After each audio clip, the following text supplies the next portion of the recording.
Hi everyone, जय हिंद। इस video में हम प्रमाण देखने वाले हैं कि साइन थीटा बराबर 1 कोसेक थीटा, कॉस थीटा बराबर 1 सेक थीटा और टेन थीटा बराबर 1 कॉट थीटा होता है। तो इन पदों को प्रमाणित करने के लिए हम यहाँ पर एक समकोण त्रिभुज कंसीडर करेंगे और लिखेंगे इस प्रकार से। माना ए बी सी एक समकोण त्रिभुज है। माना ABC एक समकोण त्रिभुज है जिसमें एंगल B बराबर 90 डिग्री और एंगल C बराबर थीटा। यानी माना ABC एक समकोण त्रिभुज है जिसमें एंगल B 90 डिग्री के बराबर है और एंगल C थीटा है। यानी इस त्रिभुज को हम इस तरीके से ड्रॉ कर सकते हैं।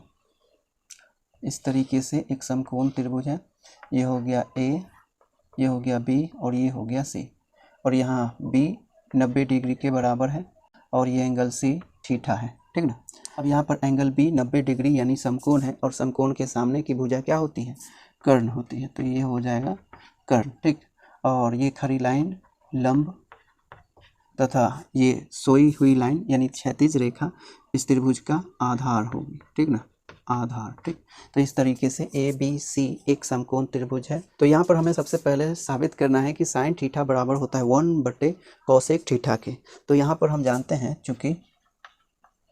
चूंकि साइन ऑफ थीटा यानी इस एंगल का साइन लंब और कर्ण का अनुपात होता है। तो लिखेंगे लंब बटे क्या चीज़? कर्ण, ठीक ना, लंब बटे कर्ण।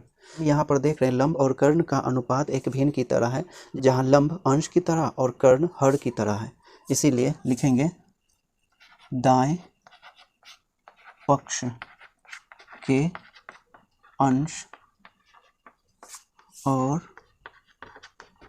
हर को लंब से विभाजित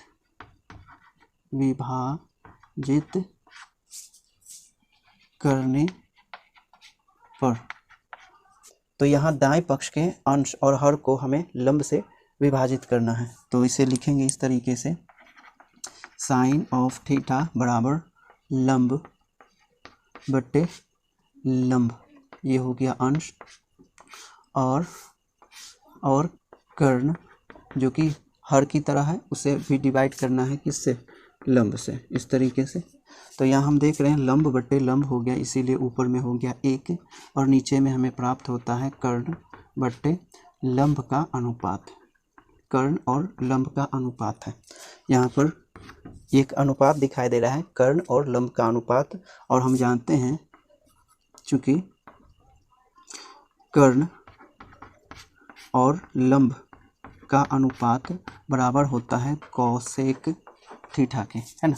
तो इसे हम सब्स्टिट्यूट करेंगे कितना से? कॉस थीटा से।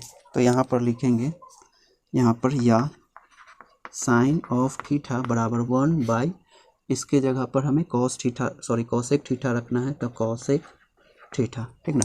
तो इस तरीके से हम कह सकते हैं क्या कि साइन थीटा बराबर होता है 1 कोसेक थीटा के, ठीक ना। तो यानी यहाँ पर साइन थीटा और कोसेक थीटा में एक यूनिक रिलेशन है। अगर कभी भी पूछा जाए कि साइन थीटा और कोसेक थीटा में क्या रिलेशन है, तो यही रिलेशन आपको याद रखनी है कि साइन थीटा बराबर 1 कोसेक थीटा हो। तो आप इतना नोट करें। इसी प्रकार से लिखेंगे अब चूंकि कॉस ऑफ थीटा यानी इस एंगल का कॉस बराबर होता है आधार और कर्ण के अनुपात के, यानी लिखेंगे यहाँ पर आधार बटे कर्ण। तो आधार और कर्ण का अनुपात बराबर होता है कॉस थीटा के। फिर यहाँ पर हम दाएं पक्ष में देख रहे हैं आधार बटे कर्ण है, जो कि एक भिन्न की तरह है। यहाँ आधार अंश है और कर्ण हर है। तो यहाँ भी लिखेंगे दाएं पक्ष के अंश और हर को आधार से विभाजित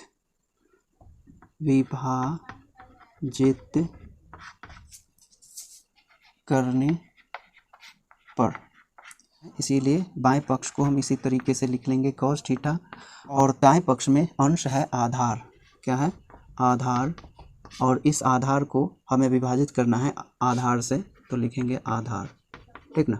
तो अंश को हमने आधार से विभाजित किया, अब फिर हमें हर को भी विभाजित करना है। हर यहाँ पर कितना है कर्ण, कर्ण यहाँ पर हर की तरह है, इसीलिए इसे भी विभाजित करना है आधार से, तो आधार से विभाजित कर देंगे।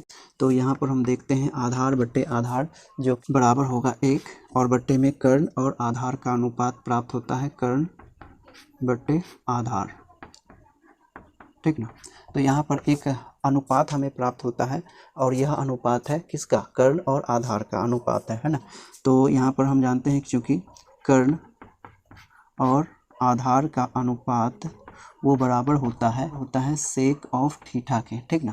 कर्ण और आधार का अनुपात सेक थीटा के बराबर होता है, इसीलिए इस अनुपात को हमें इस सेक थीटा से रिप्लेस करना है, यानी सब्सटीट्यूट करना है। तो यहाँ पर लिखेंगे कॉस ऑफ थीटा बराबर 1 रहेगा ऊपर में, और इस अनुपात के बदले हमें क्या रखना है सेक थीटा, ठीक ना। तो यहाँ पर कॉस थीटा और सेक थीटा में एक रिलेशन प्राप्त होता है, और ये रिलेशन एक यूनिक रिलेशन है कॉस थीटा और सेक थीटा के बीच में, ठीक ना। तो इसे एक फार्मूले के तौर पर भी यूज़ किया जा सकता है, इसलिए इसे याद रखना कि कॉस थीटा और सेक थीटा में जो रिलेशन है वो इस प्रकार से है।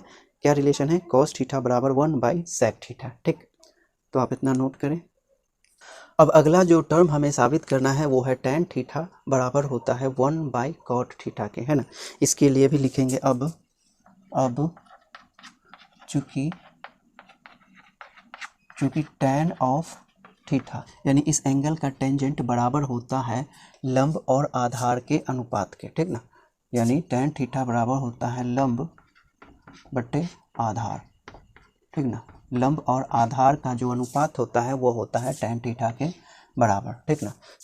तो यहाँ पर फिर से हमें एक भिन्न दिखाई दे रहा है जिसका अंश है लंब और हर है आधार, इसीलिए लिखेंगे दाएं पक्ष के अंश तथा हर को लंब से विभाजित करने पर। तो हमें दाएं पक्ष में विभाजन करना है, इसीलिए बाएं पक्ष को लिखेंगे tan ऑफ थीटा बराबर होता है लंब जो कि अंश है, और इसे विभाजित करना है लंब से, तो लिखेंगे लंब बट्टे आधार जो कि हर की तरह है आधार, और इसे भी विभाजित करना है लंब से, लिखेंगे लंब, ठीक ना। तो यहाँ पर लंब और लंब एक दूसरे से कैंसिल आउट होकर के बचेगा 1, और यहाँ आधार और बट्टे क्या रह जाएगा लंब, ठीक ना, लंब। तो यहाँ पर हम देख रहे हैं आधार और लंब एक अनुपात की तरह है, और हम जानते हैं चूँकि आधार और लंब का अनुपात बराबर होता है कॉट ऑफ थीटा, ठीक ना। आधार और लंब का अनुपात कॉट थीटा के बराबर होता है, इसीलिए इसे हम रिप्लेस करेंगे कॉट थीटा से। तो यहाँ पर हम पाते हैं tan थीटा बराबर हो जाएगा 1/cot थीटा के, ठीक ना। तो यहाँ पर tan और cot में एक यूनिक रिलेशन हमें प्राप्त होता है जो कि इस प्रकार से है, और हमें किस प्रकार से बताना है, tan और cot के बीच का जो रिलेशन है उसे इस प्रकार से हम बता सकते हैं कि tan थीटा बराबर 1/cot थीटा होता है, ठीक ना। तो इस तरीके से हम प्रमाणित कर सकते हैं कि sin थीटा बराबर 1/cosec थीटा, cos थीटा बराबर 1/sec theta, and tan theta बराबर 1/cot थीटा, ठीक ना। तो आप इतना नोट करें।